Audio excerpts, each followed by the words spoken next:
Hey everyone, welcome back to Echo Your English. I'm really glad you're here with us today.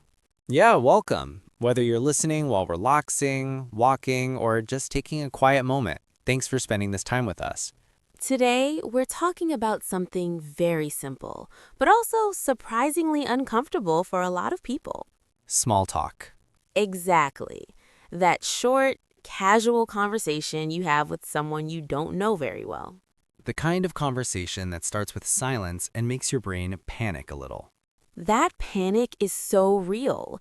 You're standing there, maybe in an office, maybe in a lift, maybe waiting for coffee, and you think, I should say something, but nothing comes out. Or something comes out, and the moment it does, you immediately think, why did I say that? Yes, and then the silence feels even louder than before. What's funny is that small talk is meant to be small. It's not deep, it's not important, but it feels like a big moment. Especially if English isn't your first language, then it can feel like a test. Totally. You're not just talking, you're judging your words, your pronunciation, your grammar, all at the same time. And meanwhile, the other person is probably just thinking about their coffee or their meeting. Exactly. Most people aren't listening as closely as we think they are. I think that's the first thing to remember. Small talk isn't about sounding smart, it's about sounding friendly. Or even just sounding human. Yes, human is enough. I've noticed that the most comfortable small talk moments usually start with very ordinary sentences. Like, Like, it's really busy today, or this line is moving slowly. those sentences don't sound special at all, but they work. Because they give the other person something easy to respond to. And they don't demand much energy. You're not asking for a story, you're just opening a door. That's a nice way to think about it. Small talk is just opening the door. And the door doesn't need a complicated key. It just needs a simple, honest sentence. And maybe a relaxed tone. Yeah, the tone matters more than the words. We'll talk more about that today. How to make small talk feel natural, easy, and not awkward at all. And how simple English can actually be your biggest strength. So let's slow down, relax, and talk about it together. Just like a real conversation. So, Ryan, let me ask you something. Do you remember a time when small talk felt especially awkward for you? Oh, yes. I remember standing in an elevator with a colleague I barely knew. It was completely silent, and I felt this pressure to say something, anything. Elevators are the worst for that. They really are. I panicked and said, "So, we're going up." And the moment I said it, I wanted to disappear. I'm smiling because I've done things like that too. But honestly, that kind of comment is very human. At the time, it felt silly, but looking back, it actually broke the silence. The other person laughed and said, "Yes, thankfully." And suddenly, the awkwardness softened. Exactly. That's when I realized something important. Small talk doesn't have to be clever. It just has to be real. That's such an important point. A lot of learners think small talk means having interesting topics ready. But most small talk topics are actually boring. Weather, waiting, work, the place you're in. And that's okay. Boring topics are safe topics. Safe is the right word. When you say it's really hot today, you're not asking for a deep opinion. You're just sharing the moment. Yes, you're saying we're both here. We both feel this. That shared feeling creates connection, even if it's tiny. And tiny connections are enough for small talk. I think another reason small talk feels awkward is because people think it has to continue for a long time. Oh, that's true, but small talk can be very short. Sometimes it's just two or three sentences. And then it naturally ends. And that's not a failure.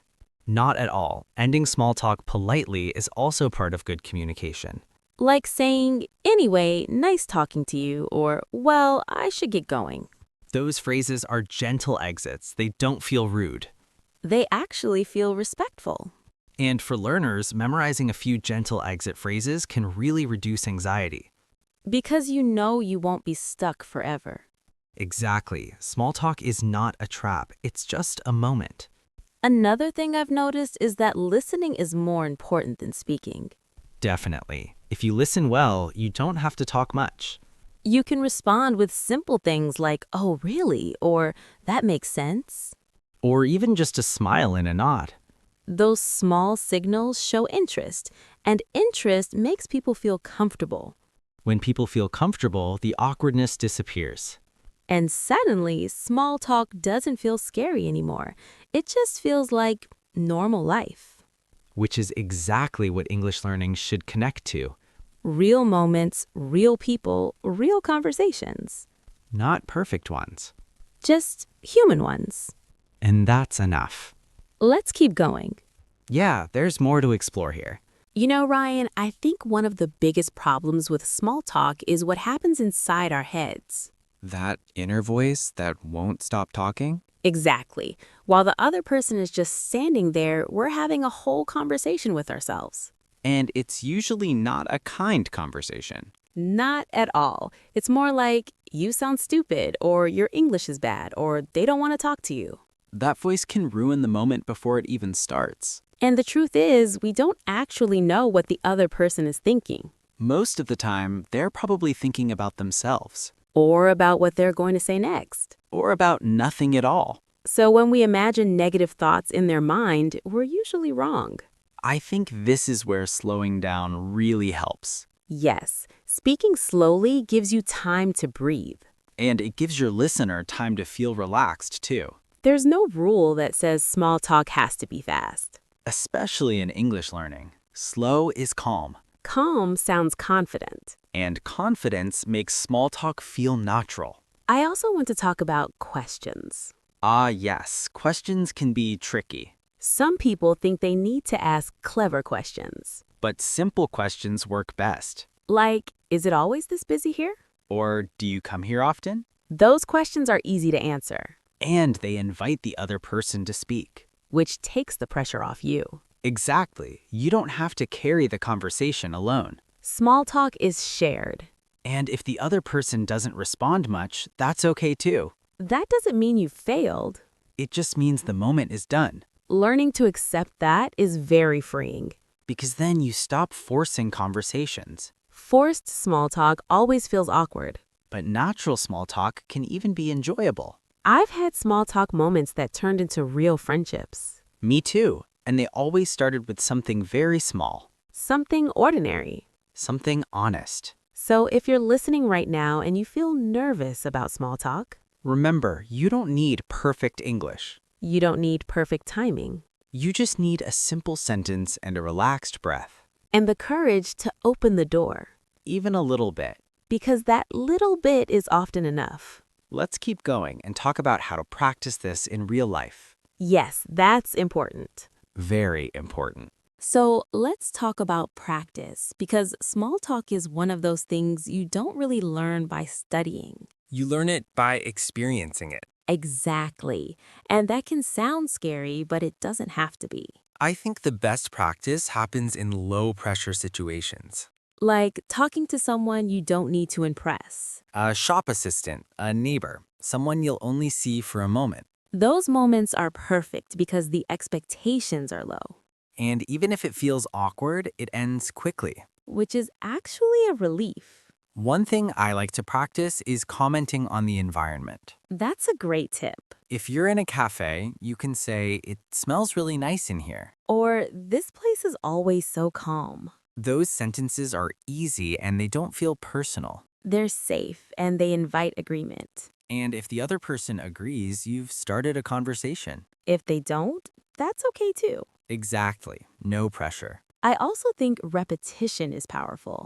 Yes, using the same simple phrases again and again. That builds confidence. And confidence changes how your English sounds. Even the same sentence can sound better when you're relaxed. Your voice softens, Your rhythm becomes natural. and the awkward feeling slowly disappears. I want to say something important to our listeners. Go ahead. If a small talk moment feels awkward, that doesn't mean you're bad at English. It just means you're human. Even native speakers have awkward small talk. All the time. We forget words too. We say strange things too. And we replay conversations in our heads later. That part never really goes away. But the fear does get smaller. Especially when you stop judging yourself so harshly. Small talk isn't a performance. It's a connection. A very light one. And light things don't need to be perfect. So next time you feel that silence, Take a breath say something simple.